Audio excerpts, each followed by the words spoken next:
Welcome lovers, physics की दुनिया में आप सभी लोगों का स्वागत है। आज हम आपके सामने लेकर के आए हैं एक नया टॉपिक जो कि हमारे इलेक्ट्रोमैग्नेटिक इंडक्शन वाले चैप्टर का एक पार्ट है। इलेक्ट्रोमैग्नेटिक इंडक्शन यानी विद्युत चुंबकीय प्रेरक में हमने सेल्फ इंडक्शन देख लिया था, यानी स्व प्रेरकत्व तो देख लिया था। आज हम इस वीडियो में म्यूचुअल इंडक्शन के बारे में जानेंगे, यानी आपसी प्रेरण के बारे में हम जान रहे होंगे। देखिए, हमने सेल्फ इंडक्शन में क्या पढ़ा था कि करंट प्रोड्यूस होता है खुद की कॉइल में। जब करंट चेंज होता है तो क्या होता है, खुद की कॉइल में ही करंट उत्पन्न हो रहा होता है। लेकिन यहां म्यूचुअल इंडक्शन में क्या होता है, तो पहले इसकी डेफिनेशन लिख लेते हैं। म्यूचुअल इंडक्शन एक्चुअली कहता क्या है, मैं पहले लिख देता हूं फिर आपको समझाने की कोशिश करता हूं। देखिए, म्यूचुअल इंडक्शन क्या कहता है कि when the current in coil when the current in coil is changed, जब कभी भी किसी भी coil में बहने वाली धारा को चेंज किया जाता है, is changed, then current is induced in the other coil, other coil, ये वाला लाइन बहुत इंपॉर्टेंट है। अदर कोयल दूसरी कोयल में current is induce in the other coil which is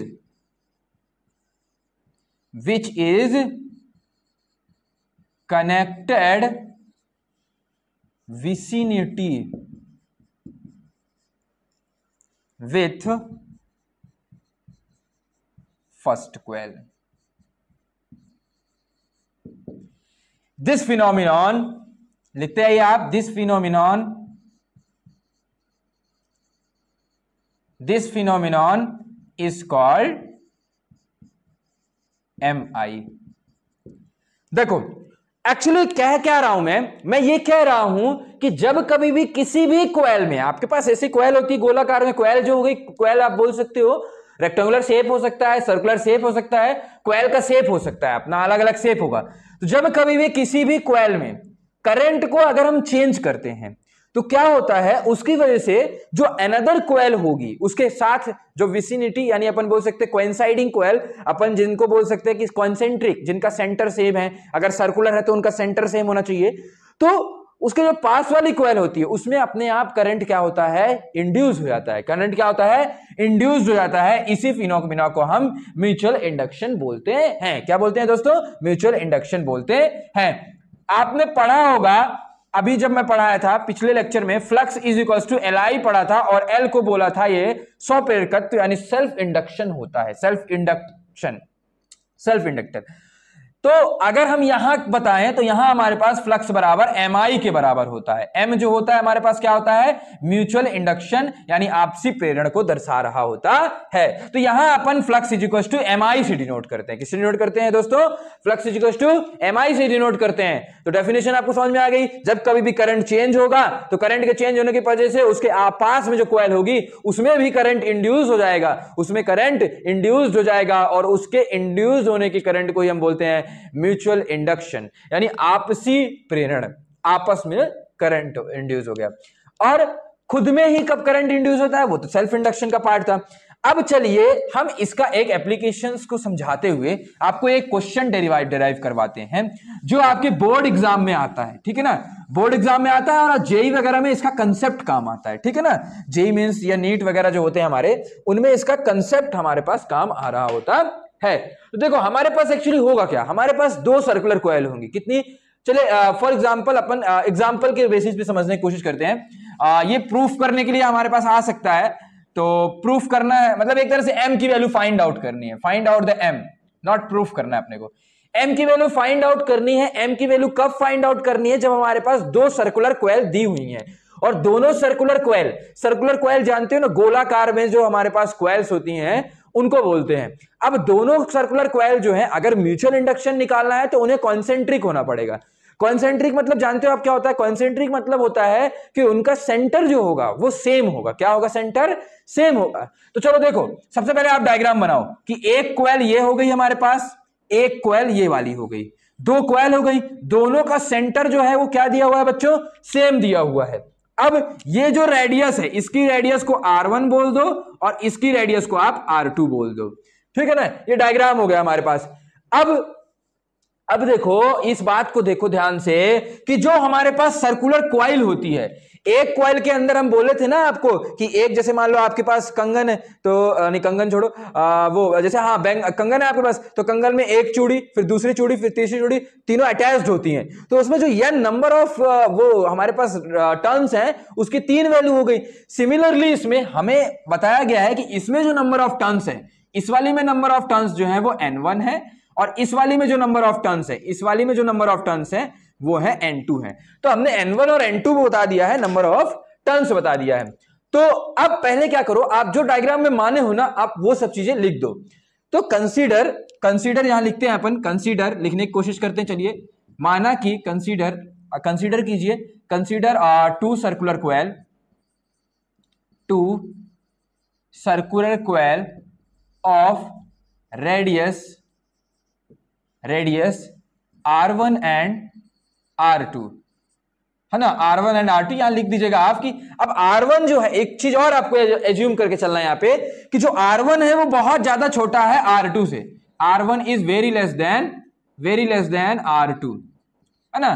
तो हमने 2 सर्कुलर कॉइल कंसीडर करी जिनका रेडियस जो है हमारे पास वो क्या क्या दिया हुआ है, R1 एंड R2 दिया हुआ है। द नंबर ऑफ टर्न्स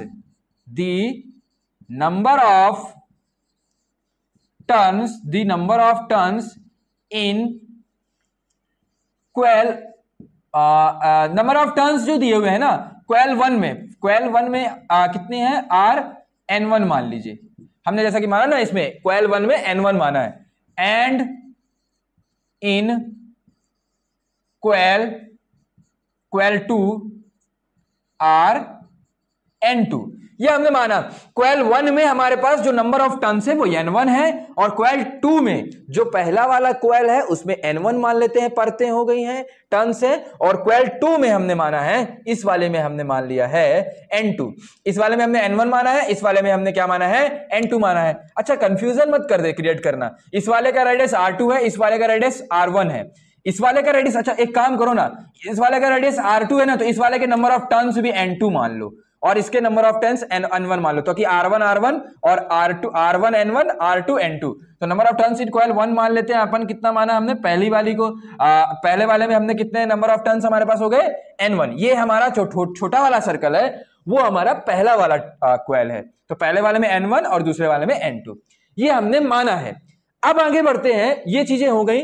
अब आपको क्या करना है, मैग्नेटिक फील्ड की वैल्यू निकालनी है। किसके अंदर मैग्नेटिक फील्ड की वैल्यू निकालते हैं, जो बड़ा वाला सर्कुलर कॉइल है ना उसके द्वारा सेंटर पर क्या मैग्नेटिक फील्ड होगा वो निकालते हैं, है ना। तो लिखिए यहां पे the magnetic field due to large, लिख दो लार्ज कॉइल एट सेंटर। जो लार्ज कॉइल है ना उसके द्वारा सेंटर पर जो मैग्नेटिक फील्ड होगा उसकी वैल्यू आप कैसे लिखोगे बताओ। उसको हमने B2 N2 माना तो B2 मान लेते हैं, तो B2 कैसे लिखोगे आप बताओ, B2 कैसे लिखोगे। मैग्नेटिक फील्ड का जो फॉर्मूला, तो किसी भी सर्कुलर कॉइल के द्वारा मैग्नेटिक फील्ड की वैल्यू क्या होती है, याद करो जब मैंने डेरिवेशन करवाया था तो क्या करवाया था, म्यू नॉट मैग्नेटिक फील्ड की वैल्यू क्या होती है, mu naught NI upon 2R कराया था हमने, कराया था ना, mu naught NI upon 2R किया था हमने। मैग्नेटिक फील्ड का फॉर्मूला होता है सेंटर पर किसी भी सर्कुलर कॉइल के द्वारा जो हमने मैग्नेटिक फील्ड का फॉर्मूला अभी तक डिराइव किया था वो आया था हमारे पास mu naught NI upon 2R। तो यहां पे भी वही फॉर्मूला यूज कर लीजिए, mu naught NI upon 2R, तो म्यू नॉट हो जाएगा, म्यू नॉट तो म्यू नॉट ही रहेगा। अब इसमें यूज कर रहे हैं तो इसमें नंबर ऑफ टर्न्स कितने हैं, N2 है, तो N2 लिख देते हैं। मान लेते हैं उसमें करंट I2 बह रही है। अच्छा यहां लिख दीजिएगा करंट जो है, करंट I2 है, किसमें I2 है ना, किसमें ऑन हम बोल सकते हैं N2 वाले R2 मतलब बिग कॉइल में आप बोल सकते हो, मतलब इसको हमने क्या माना है, N2 वाले क्या माना है हमने, कॉइल 2 माना है ना, तो ऑन कॉइल 2 बोल देना। तो कॉइल 2 में लिख दीजिएगा आप अपनी लैंग्वेज में कि कॉइल जो 2 है हमारे पास, उस कॉइल में I2 धारा जो है वो प्रवाहित हो रही है, यानी I2 धारा जो है, I2 करंट जो है वो बह रही है। तो mu naught NI upon 2R, R की वैल्यू कितनी आएगी, R2। ये हमारे पास ये B का फॉर्मूला हो गया, क्या हो गया, ये मैग्नेटिक फील्ड का फॉर्मूला हो गया।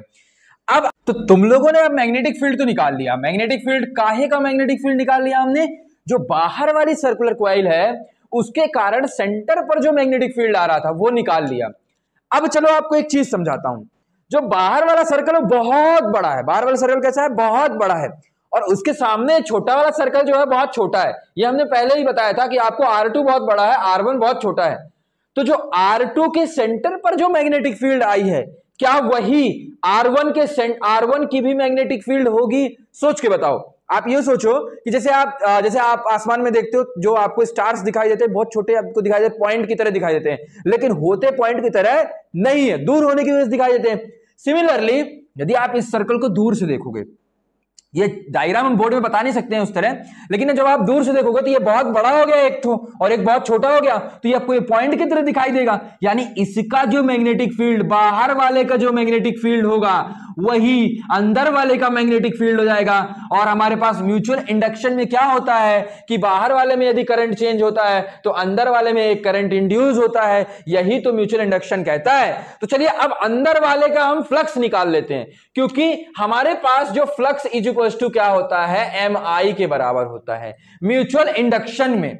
और अगर हम सेल्फ इंडक्शन की बात करते हैं तो flux is equal to LI के बराबर होता है, और जनरल जो फॉर्मूला होता है flux is equal to BA के cos थीटा के बराबर होता है ना, BA बोल दो आप यहां पे, तो है ना। तो जनरल जो फॉर्मूला होता है वो BA के बराबर होता है, और ये हम सेल्फ इंडक्शन में प्रयोग कर देते तो यहां तो यूज करेंगे नहीं, यानी यहां ये दोनों फॉर्मूले का यूज होगा।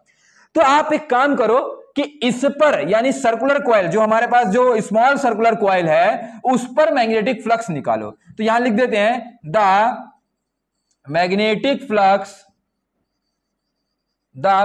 Flux linked with quail R1 वाली, है ना, क्वेल R1 बोल दो, या फिर इसे अपन 1 माने थे ना, क्वेल 1। तो क्वेल 1 से जो मैग्नेटिक फ्लक्स लिंक्ड होगा वो क्या होगा हमारे पास, पहले आप ये वाला फॉर्मूला से लिखो। B कितना, जैसे मान लो इसका लिखना है 1 का लिखना है ना, तो B2 लिखेंगे यहाँ, B2 लिखेंगे। क्यों लिखेंगे, बड़े वाले की मैग्नेटिक फील्ड लिखेंगे यहाँ पे, क्योंकि हमने बताया ना आपको कि जो बड़े वाले के द्वारा मैग्नेटिक फील्ड सेंटर पे आ रही होगी वही छोटे वाले के द्वारा सेंटर पर मैग्नेटिक फील्ड आ रही होगी, क्योंकि छोटे वाले की जो रेडियस है वो बहुत कम है बड़े वाले की अपेक्षा। तो flux is equal to BA होता है, तो B ये B2 और A हो जाएगा हमारे पास। A क्या होगा, A जो होगा वो इसी की रेडियस होगी, किसकी, A इसकी, A1 की रेडियस है ना, तो मतलब छोटे वाले रेडियस, छोटे वाले सर्कल रेडियस B2A हो गया। और इसमें नंबर ऑफ टर्न से हम मल्टीप्लाई कर देते हैं, इसमें भी यही नंबर ऑफ टर्न जितने होते हैं ना उससे मल्टीप्लाई कर देते हैं नंबर ऑफ टर्न से, तो छोटे वाले सर्कल पर जो नंबर ऑफ टर्न है वो N1 है। तो आप यहां पे मैग्नेटिक फील्ड की वैल्यू लिख सकते हैं, B2 की वैल्यू इसमें पुट कर दीजिए, तो mu naught N2 I2 upon 2 R2, और इसकी एरिया हम छोटे वाले सर्कल की निकाल सकते हैं पाई R1 स्क्वायर, और इसमें N1 है, तो यहां से हमारे पास क्या आ जाएगा, म्यू नॉट N2 N1 और पाई R1 स्क्वायर अपॉन 2 R2, और यहां पे I2, इसी को हम बोल दिए फ्लक्स आ गया। अब थोड़ा सा दिमाग लगाओ। दिमाग क्या लगाना है भैया, फ्लक्स बराबर आपने बताया था MI के होता है, यानी M का मतलब होता है म्यूचुअल इंडक्शन, और पेपर वाले ने हमसे इन दोनों कॉइल रखी हुई है, ये दो कॉइल रखी हुई हैं, म्यूचुअल इंडक्शन की वैल्यू पूछी थी, तो यहां से I को छोड़ करके जो डाटा बचा होगा वो हमारे पास M की वैल्यू होगी। तो M की वैल्यू हमारे पास क्या आ गई, mu naught N2 N1 pi R1 square upon 2 R2, that is our answer. तो देखो हमने क्या किया बच्चों, बताओ आप, हमने क्या किया, एक बड़ा सर्कल लिया और एक छोटा सर्कल लिया। बड़े सर्कल के द्वारा सेंटर पर हमने मैग्नेटिक फील्ड की वैल्यू निकाल ली। अब जो बड़े सर्कल के